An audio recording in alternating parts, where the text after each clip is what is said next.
Hey everyone, welcome to today's video. Today's video, I'm going to be showing you guys, I hate to say it's a build because it's basically an experiment, but so far it's working out. Now, fire damage in the Division 2 had to get a slight, I would say tuning or adjustment.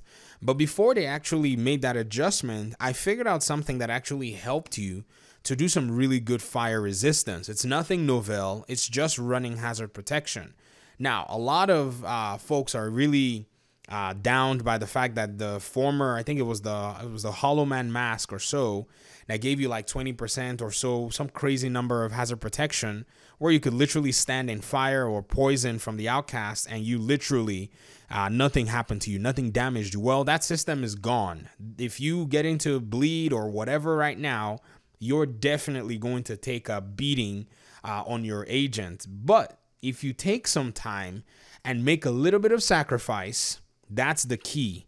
You got to put aside a little bit of some of your basic stats in order for you to be able to enjoy this system and use. Now, again, I have to also emphasize that this is going to be much more beneficial for tank builds. So I noticed that even in the last patch, when you stand in front of the heavy cleaner tanks, the big heavies, they scorch really bad and they can really take you down. And all that damage that's coming into you as a tank, usually many NPCs are going to try to flank you so they can hit you from away from your shield. And this is another problem that you're going to fall into. But when you're going into a cleaners or outcast mission, I would recommend that if you want a tank, this is the way to go. And you don't have to use the exact setup that I have, but it's something that I feel was going to come in, pretty cool. It's going to come in very handy for you. So what am I running? I'm running 511. 511, I know, used to be a very solid brand set for stacking damage stacks back in the day, but now it's just been relegated to just having health, incoming repairs, and hazard protection. The 10% health, I don't necessarily care for, honestly, but it does come in a little handy. Like I can stay tanky for a lot longer. But the incoming repairs is when I really want to tank and we have a healer. If we don't have a healer, then I just go ahead and just, get myself, equip myself drone to be able to help me with taking less damage and incoming healing, because I do have Return Kaiser, which I'm going to show you here in a little bit. And then I have my tardigrade armor, which also gives me a buff with armor. And then I've also doned burn resistance in every single aspect of wherever I can get a defensive mod. Now, this is the one that I have on this character. Actually, 8.3% is the most that I have so far, because this is a character that I don't farm on too much, if you understand what I mean. But I'll show you why this actually just kind of your hazard protection actually covers for you as well if you go that route.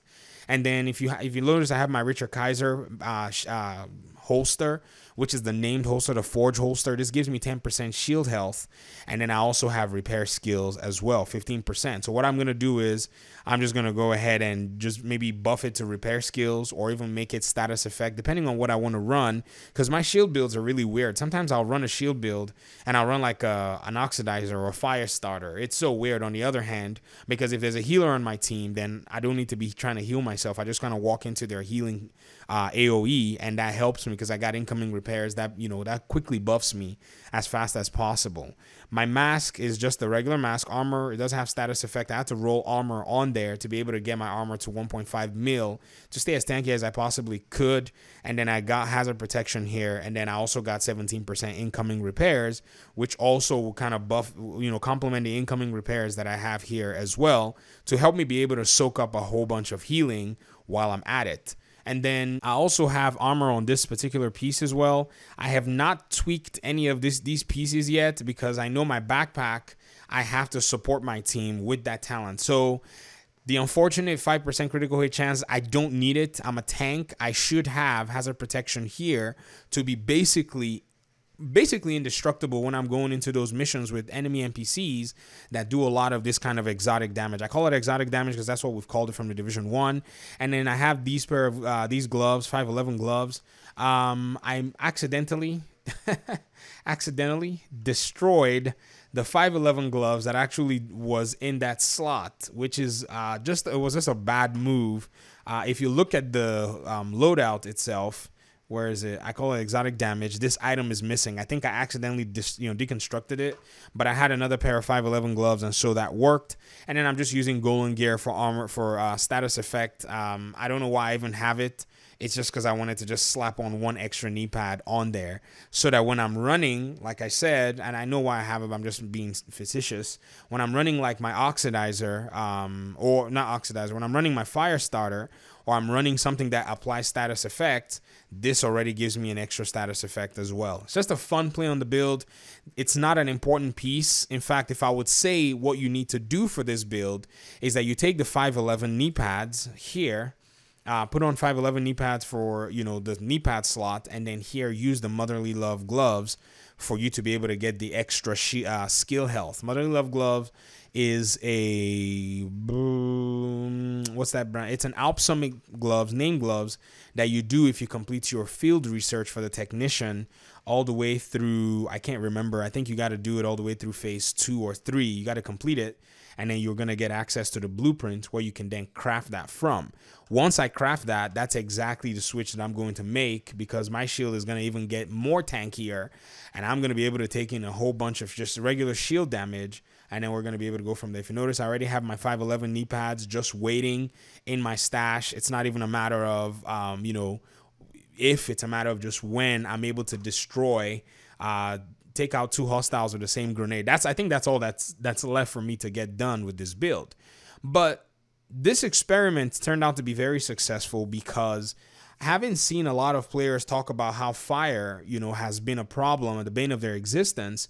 I look around and I say, there are many, there are slots that you can run, if depending on the brand set that you're running, where you can run one blue. You can run a blue on all your stats, and kind of give up a little bit of something for that survivability. And I think that's where this mechanic comes in. The survivability is exactly where it's at. If you look at don't look at my weapon stats, they do nothing for you. If you look at my incoming repairs, I have about 47%. So if I'm rolling with a healer, that's pretty good for me. My hazard protection is only 18%, but it's already enough since I'm a tank, and I don't even have it on my gloves. Like, once I get it on all my pieces, I'm definitely going to be looking at somewhere around the 30% mark with ease. My burn resistance is a little higher, so the experiment is just to test the basic level of these stats and see how well they work. And from the gameplay footage that you've been seeing over the course of this video, you can see me literally dancing in all kinds of exotic damage from different enemy NPC factions, and I have not been really hurt. Now, yes, my armor is high, but like I said before, when I was testing this, I tested it with the old, fire damage that the enemy NPCs were doing before they actually tuned it. The reason I didn't make this build early enough was because I was thinking somebody else would do a better job and make some kind of crazy, mad OP, I'm not going to take any damage type of build.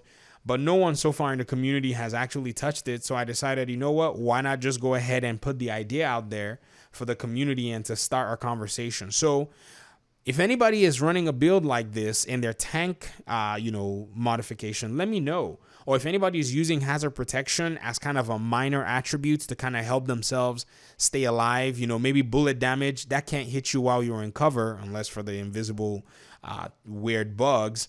But other than that, the only other things that can hit you in cover is perhaps some kind of exotic damage. Maybe an enemy NPC throws a grenade and the grenade lights in flames and you're there. That will give you just a little bit more time for you to react and stay alive. It might be the difference between wiping in a mission and continuing the mission as well. So this is it. This is how you can resist fire and resist pretty much all the different kinds of random damage in the game, but basically fire is the bane of our the bane of many players' existence, and they complain about this, a lot. So that's it for me. Thank you so much for your time and audience. I appreciate you guys for watching the video. Share some ideas with me in the comment section. I'll be elated to see what you guys are doing with this and how you guys are running it. This is just an experimental phase. It's not a build, but it is something that will just easily slot into a build, and you guys can definitely see it. I'll leave some gameplay just at the end of this video, nothing crazy, so that you guys can see it in action.